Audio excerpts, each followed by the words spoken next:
You're already dying. Not metaphorically. Not poetically. Not in the distant, inevitable way everyone someday does. No, you are dying right now. On a cellular level, on a molecular level, in the deepest, smallest mechanics of your body, where survival is supposed to be automatic. Your DNA is breaking. Your blood is thinning. Your organs are malfunctioning with terrible quiet obedience. And the worst part is this. You can feel it. You feel it before anyone explains what's happening. Before any doctor looks at you. Before the word radiation has even been spoken aloud. There is a whisper under your skin. A tingling, hot, electric sensation that tells you something catastrophic has already begun. The nausea hits first. It comes sharp and sudden, like you've been punched from the inside. You double over with no warning, your stomach twisting, your throat tightening. Except there's nothing left in you to throw up. You retched it all out hours ago. Your ribs ache with every heave. Your eyes burn. Your gums throb. You blink hard, trying to steady your vision, but the room sways. Not like you're dizzy, but like the world itself has loosened around the edges. You reach for the bed rail, and even touching metal hurts. Your fingertips sting like you've pressed them into salt. Your skin has become hypersensitive. Your nerves raw. Your muscles shivering with heat that doesn't feel like fever. It feels like you're being cooked gently from the inside out. And yet, you don't look sick. Not yet. You still look like someone having a bad night. Not someone whose cells are disintegrating. A nurse rushes past you, coughing. A man down the hall is screaming. A child retches into a bucket, too weak to sit upright. And you sit perfectly still because even the act of breathing feels dangerous. There is a tightness in your chest that is new. It creaks like old floorboards when you inhale. Your lungs feel smaller, compressed, as if there's less room inside you than there was yesterday. You swallow. It hurts. Not sharply, but deeply, like the inside of your throat is bruised. Something hot trickles down the back of your tongue. You taste metal. Again. Then, a sting beneath your jaw. A pressure behind your eyes. A drop of sweat sliding down your spine that feels too warm to be normal. Your body is communicating with you in the only language it knows. You are losing this fight. You close your eyes and take a long, shaky breath. Not because it helps. It doesn't. But because you need something to anchor yourself to. A second later, a thought cuts through the thick fog of pain. You're alone in this. No one can save you now. Not even the doctors who don't yet understand what's unfolding. And as that realization settles into your bones like cold liquid, a quiet voice in you whispers, "This is only the beginning. Before we go deeper, take a breath with me. If you're still here, like, comment, subscribe, and tell me where you're listening from. And whether you think you would have realized something was wrong with your body before it was too late. Now, come back to your body. Because you need to understand what's happening inside it. You open your eyes. The world around you is slightly darker than it was a moment ago. Not because the lights dimmed, but because your vision is dimming. Radiation doesn't kill you all at once. It eats you. Quietly, slowly, with precision. The process begins here. In this exact moment, with the first wave of symptoms that feel like illness, but are actually the opening blows of internal collapse. Your spit thickens. Your throat feels raw. Your stomach coils into itself like an animal trying to hide. You place your hand over your abdomen. It's warm, too warm. A fever is building so quickly, it feels impossible. You blink again, and the room sways. Sweat beads along your forehead. Your pulse flutters. Your lips dry and crack. And then, you vomit blood. Not a lot. just a thin streak across your teeth and tongue. But the taste is unmistakable. You stare at it. For a moment, you go perfectly still, because that thin red line across your palm is the first sign that your body is beginning to fail in ways you cannot fix. Your gums throb sharply now. You touch them gently and wince. They are swollen, tender, already bleeding in small, steady pulses. Your skin burns under your fingertips. Your joints ache. Your bones feel hot. A deep internal heat that frightens you more than all the other symptoms combined. It feels like the fire outside has found its way into you. And then, like a cruel twist of irony, your nausea disappears. Your headache softens. Your fever dips slightly. You feel better. For a moment, you take another breath. It goes down easier. Your chest expands more smoothly. Your vision sharpens. Your dizziness fades. You sit up straighter. You feel clearer. Almost normal. This is the part no one warns you about. The false recovery. The quiet, deceptive calm. Before your body collapses completely, you inhale again, deep and full. The breath doesn't hurt this time. Your hands stop shaking. Your skin cools. Your heartbeat steadies. You even feel strong enough to stand. You swing your legs over the side of the bed. Your feet touch the cold floor. You push yourself upright. And for a few precious seconds, you think maybe, you will survive this. But deep inside your body, in the marrow of your bones, in the lining of your organs, in the tiny codes of your cells, something irreversible has already begun. The damage has been done.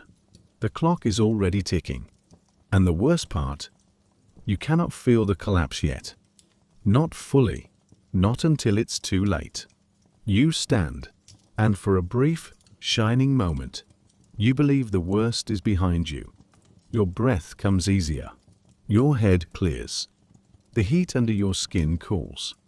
Your heartbeat steadies enough that you almost forget the terror of an hour ago.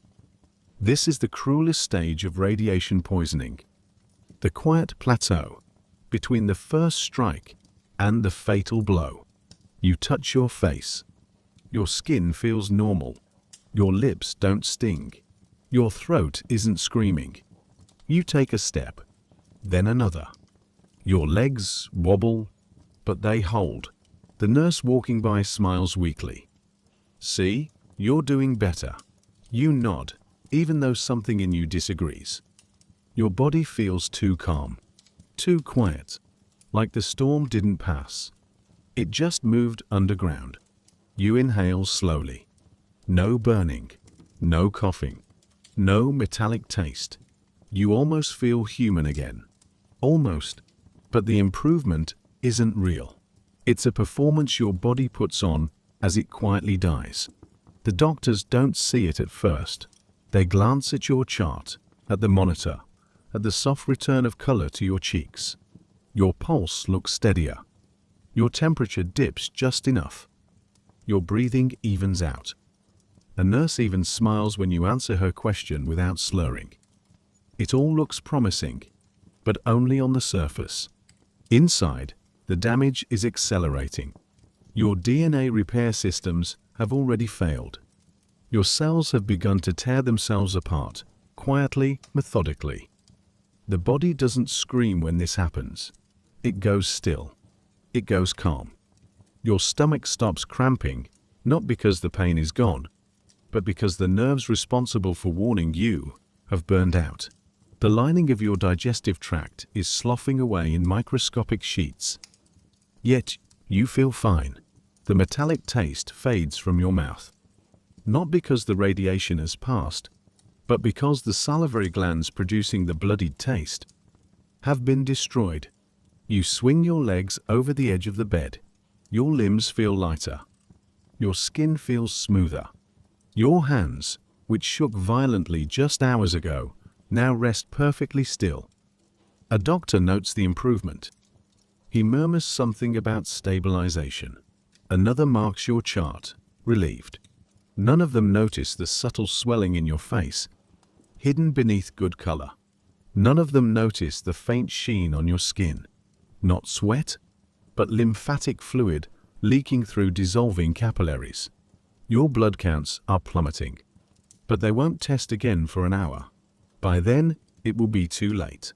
You inhale deeply, surprised that it doesn't hurt, not realizing your lung tissue can no longer feel pain.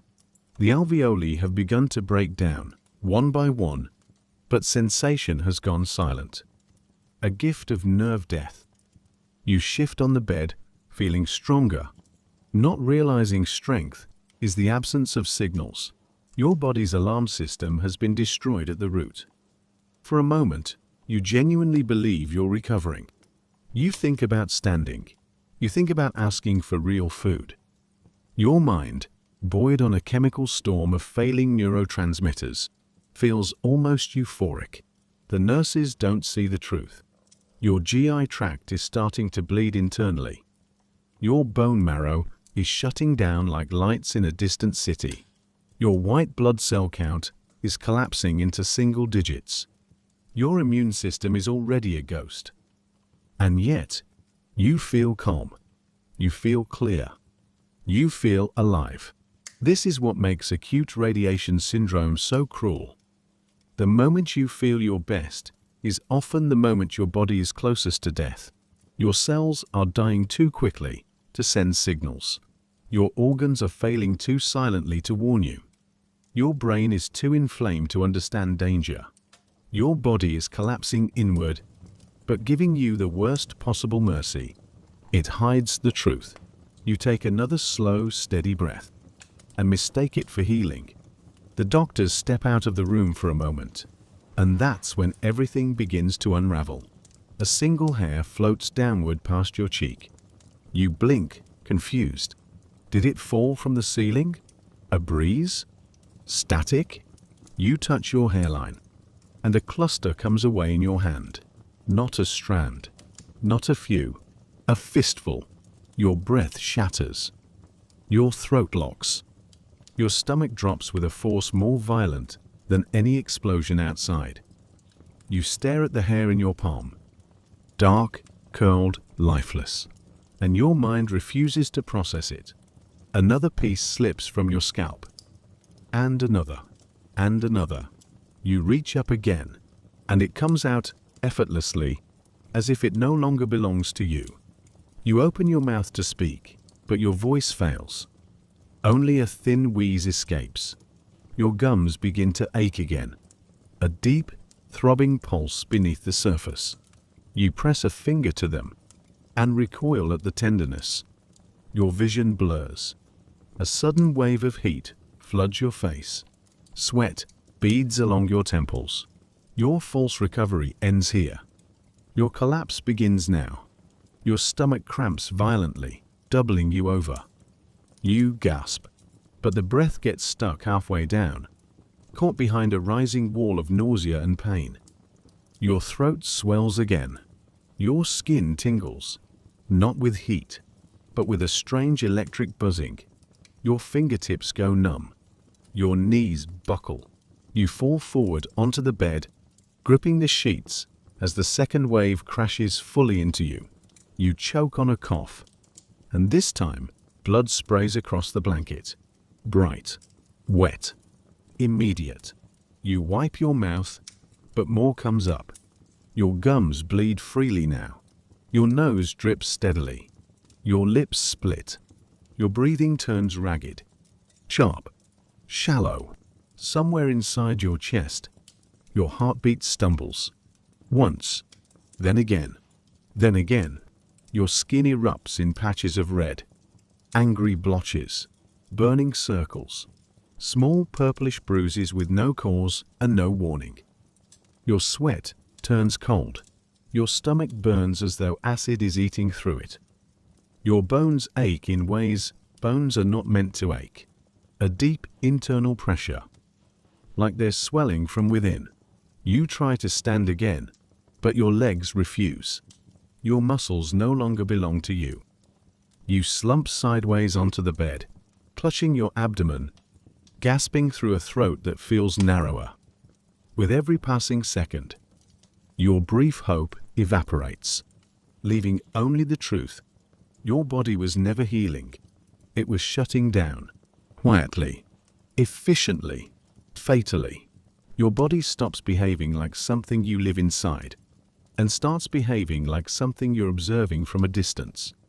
You drift, not asleep, not awake, not dreaming, not conscious, just floating, somewhere between your own heartbeat and the static hum of fluorescent lights buzzing overhead.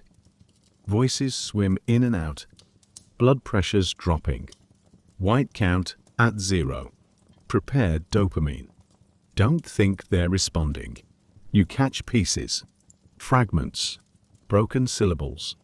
They don't stick in your mind. Your eyelids are too heavy to lift. Your throat is too swollen to speak. Your body is too damaged to move. And yet, you feel everything.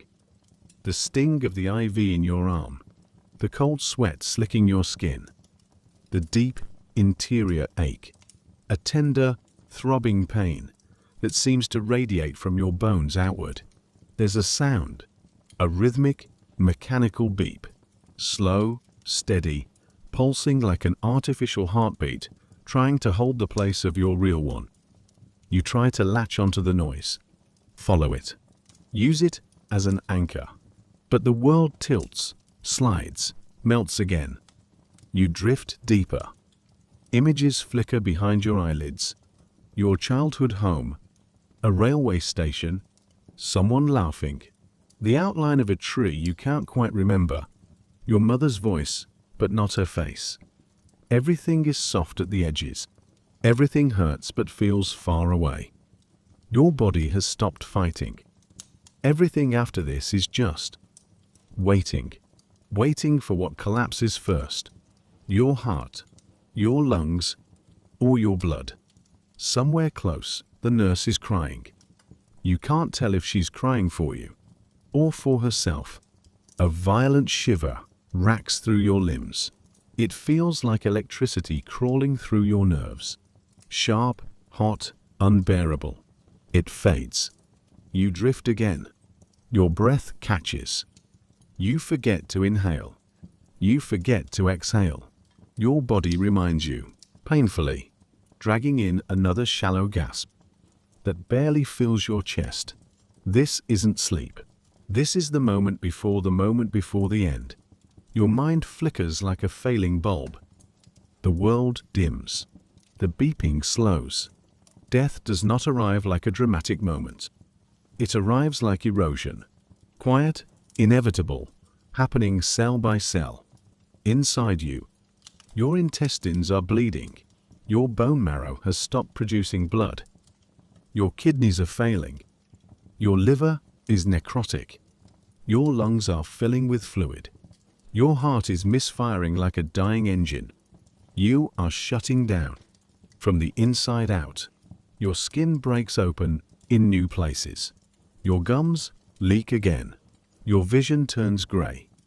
Every sound grows thick and muffled, as though you're sinking underwater.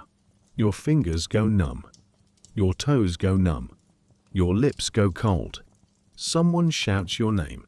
You don't react. Hands shake your shoulders. You don't feel them. You hear the long, continuous tone of a monitor, a steady scream of electronics that means your heart has stopped. It doesn't frighten you. It barely registers. You drift into the quiet with the faintest awareness of someone pressing on your chest, someone calling for a crash cart, someone saying, "Too late." And for the last time, you feel nothing. Just a gentle, peaceful extinguishing of whatever tethered you to your own body. Then, silence. Complete. Absolute. If you made it here, you've witnessed what the radiation did to the first responders, the bystanders, and the civilians who never understood the danger until it was too late. But this is only one part of the disaster. Next week, We follow the ones who lived through a different nightmare. The families who weren't evacuated in time, the quiet streets, the abandoned carousel, and the city frozen in the moment before the world realized what had happened. Episode 3. Trapped in Pripyat. The ones who were never evacuated. Subscribe so you don't miss the next chapter. Your quiet place will be waiting for you.